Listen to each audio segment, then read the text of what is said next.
help them build their business back up, and you're happy with the lease that you have with them, it's a win-win for both you and for them.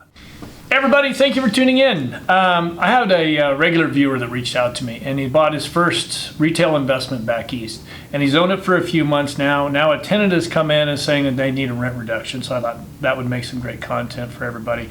So I put together a list of things you really want to look for.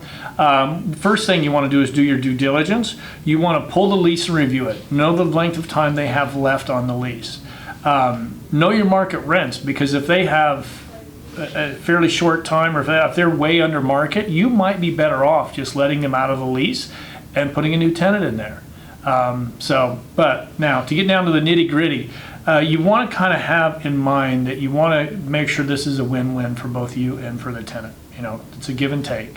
And so you really want to take a look at their business. You want to get a 2 years operating statement and a few months of P&L from them, and really analyze the business overall. Do you have some insight maybe that you could give them? I mean, if you can really help them build their business back up, and you're happy with the lease that you have with them, it's a win-win for both you and for them.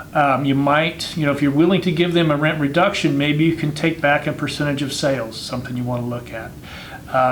Maybe you're just in a situation where they see that they have a rental increase coming and they don't want that increase. So maybe you don't go as high on the increase, depending on their business again. You don't go as high on the increase, or you don't do the increase this year, you do it next year and then double it next year. Whatever you think is going to be best for everybody. Now you can just go back and say, okay, I'm going to give you X amount of months at a discounted lease rate. Or you can blend and extend. So okay, I'll give you this amount of time, but I'm going to add it to the end of the lease.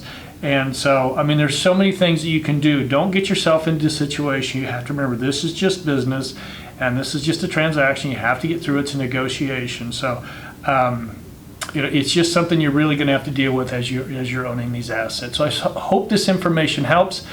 Please tune in next Wednesday, and we'll have another great video for you. And do please subscribe if you haven't. Thank you.